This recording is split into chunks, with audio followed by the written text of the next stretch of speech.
Before we start the video, I just want to say I can't understate how grateful I am for the positive response to part 1. This is really cool, and I don't know what to say. I'm just very happy about it, and I'm excited to make more of these. Thank you so much for all the comments and interaction. It means the world to me. Despite how low quality these videos may seem, they do take me forever to work on and research for, so it's just great to get that kind of response for all the time I've put into this. But I'm done being sappy. Let's cover the basics of the tier list right now. The tier list is very similar, but I did add a new tier above J called J+. You'll see why.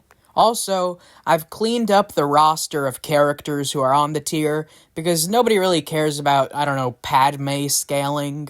So I've tried to make room for the more important things, and in this video I'll be covering the first season of Clone Wars with maybe 3 episodes from season 2. I'll also be covering, I think, 1 or 2 characters from Knights of the Old Republic, because I'm doing a lot of research on that right now. But without further ado, let's get started. The new additions to K tier are Jar Jar Binks, unfortunately, Jango Fett, and Dr. Vindy. I believe Dr. Vindy deserves his place on this tier because of the way he could weaponize the blue virus. Also, it was implied that over time, just one blue virus bomb could take down an entire star system.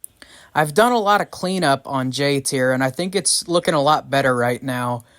You've got battle droids at the bottom, which makes sense because they're displayed as idiotic in the show. Then you've got Sith troopers from Knights of the Old Republic. Then you've got Senate guards.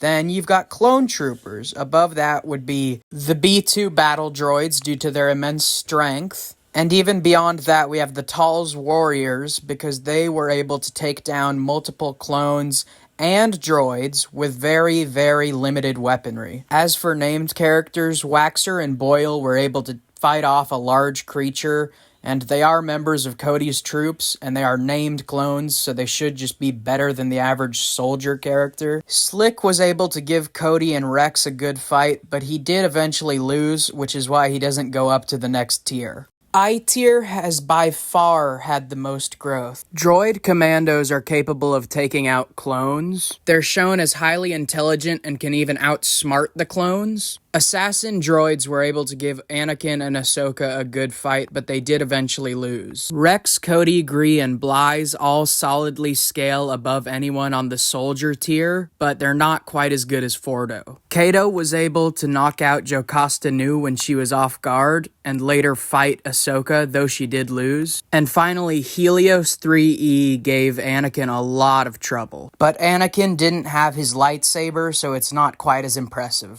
H tier hasn't changed much, but the changes that were made are pretty crucial. I will admit, in my first video I made a major error by downplaying Anakin. I do still believe he's a bit overrated, but surviving an encounter with Count Dooku is impressive nonetheless. You could argue that Ahsoka deserves to be in Jedi Knight tier for her ability to escape encounters with Grievous and Asajj Ventress alive, but I think the narrative itself kind of points to Ahsoka being Padawan level, with her multiple times not only being shown to be literally a Padawan, but to be inexperienced. She's at the top of this tier because not only is she a main character, but she's being trained by Anakin. Also, her encounters with Asajj and Grievous are enough to put her at the top.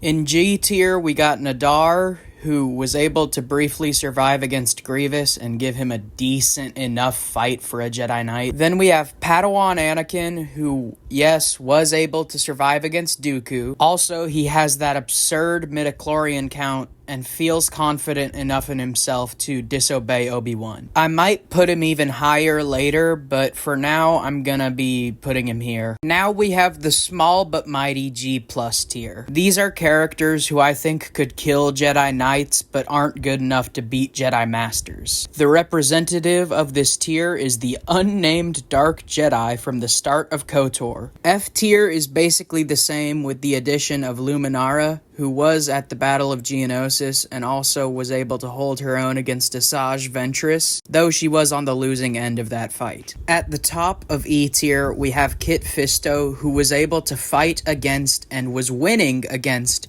a weaker version of General Grievous who was unrested. That's still insanely impressive though. The last tier we're going to cover in this video is E+ tier, but I will address Mace Windu versus Dooku later. In E+ tier, we've got characters like Asajj Ventress, who was able to defeat Luminara Unduli and was getting better and better as a Sith. And she could briefly take on Obi-Wan and Anakin at the same time, which is why they're all in the same tier. However, they're not any higher in Season 1 because they're still shown to be below General Grievous. It even looked like Obi-Wan was about to be killed by Grievous in one of the first few episodes. But again, these tiers will change over time, so don't worry. As for the Mace Windu versus Count Dooku debate, I do not currently have an opinion on that battle. So, I'll let y'all discuss it in the comments, not just because I'm looking for feedback, but because I genuinely don't really know or have an opinion on this debate. I just believe both are in the same tier, and I don't really have much more of an opinion than that. I want to thank you all for watching the video. I love making these, so as long as I get good feedback, or even if I don't, I'm just going to continue making these, and I'm glad that people enjoy them. Bye-bye!